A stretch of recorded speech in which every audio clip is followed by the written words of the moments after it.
নমস্কার বন্ধুরা, সোনালিস কিচেনে তোমাদের সবাইকে জানাই স্বাগত। আমি সোনালি চলে এসেছি তোমাদের সঙ্গে দারুণ দারুণ রেসিপি শেয়ার করতে।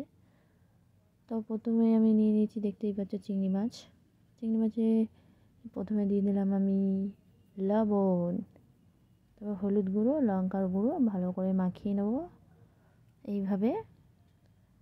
আর আমি বলে দিই, আমার চ্যানেলে নতুন হয়ে থাকলে অবশ্যই চ্যানেলটাকে সাবস্ক্রাইব করে নেবে, আর ভিডিওটি ভালো লাগলে লাইক কমেন্ট শেয়ার করবেন।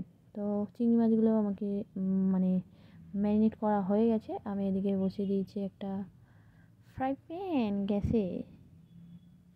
তারপর এর মধ্যে দিয়ে দিলাম তেল, একটু বেশি তেল দিতে হবে, কিপটেমি করলে হবে না। তারপর একে একে চিংড়ি মাছগুলো দিয়ে দিচ্ছি, দেখতেই পাচ্ছ। তারপর এটাকে উল্টে পাল্টে হালকা ভাজা ভাজা করে নিলেই রেডি আমাদের চিংড়ি মাছ ভাজা। দেখতে পাচ্ছ, এভাবে আমি হালকা একটু ভাজা ভাজা করে নিয়েছি।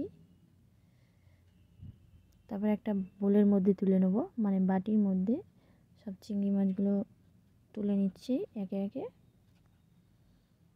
গরম বলে এই ধোঁয়াটা উঠছে। তারপর আমি পোস্তটা বেটে নেব। তো চিংড়ি মাছের কোয়ান্টিটিতে আমি নিয়েছি পোস্ত, আর আমি একটা বড় দেখে কাঁচা লঙ্কা নিয়ে নিয়েছি। নিয়ে আমি মিক্সিতে ভালো করে বেটে নেবো, একটু লবণ একটু জল দিয়ে। তোমরা চাইলে শিলনোড়াতেও বেটে নিতে পারো, সেটা বড় কথা নয়। তারপর এদিকে আমি বসিয়ে দিয়েছি গ্যাসে একটা কড়াইও গরম হয়ে গেছে। কড়াইয়ের মধ্যে দিয়ে দিলাম সর্ষের তেল, 2-3 চামচ মতো, চামচ মানে হ্যাঁ 4 চামচ। তারপর আমি 4-5টা পেঁয়াজ কেটে নিয়েছিলাম, সেই আগে থেকে কেটে রেখেছিলাম, সেগুলো দিয়ে দিলাম তেলের মধ্যে।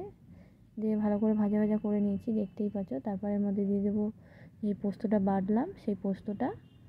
তারপর এর মধ্যে দিয়ে দিলাম হলুদ গুঁড়ো আর কাশ্মীরি রেড চিলি পাউডার, মানে লঙ্কার গুঁড়ো দিয়ে ভালো করে মিক্স করে নেবো 2-4 মিনিট মতো। ভালো করে কষিয়ে নেবো মশলাটাকে। কষানোর পর এর মধ্যে দিয়ে দেবো পরিমাণ মতো জলটা দিয়ে আমি ভালো করে মিক্স করে নিচ্ছি। করার পর ওটাকে ফুটতে দেবো। ফুটে উঠলে এর মধ্যে দিয়ে দেবো চিংড়ি মাছগুলো, যেগুলো আগে থাকতে ভাজা করে রেখেছিলাম, সেগুলো দিয়ে ভালো করে আরেকটু ভালো করে নাড়াচাড়া করে দেবো, যাতে চিংড়ি মাছগুলো গ্রেভিটার মধ্যে ভালো করে মিক্স হয়ে যায়। তারপর উপর থেকে আমি দিয়ে দিচ্ছি চেরা কাঁচা লঙ্কা।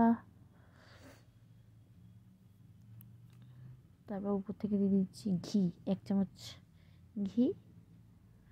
আর দিয়ে দিচ্ছি পরিমাণ মতো চিনি আর গরম মশলা দিয়ে আবারও ভালো করে মিক্স করে দেবো গ্রেভিটার মধ্যে।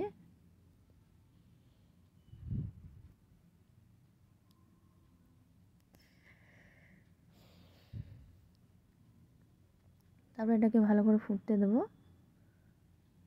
দেখতে পাচ্ছ একদম চিংড়ি মাছ মানে চিংড়ি পোস্ত রেডি হয়ে গেছে। বারবার আমি শুধু বলছি চিংড়ি মালাইকারি, এটা কিন্তু চিংড়ি পোস্ত, মিস্টেক করো না। নামিয়ে নিলে রেডি আমাদের চিংড়ি পোস্ত। দেখা হচ্ছে নেক্সট ভিডিওতে।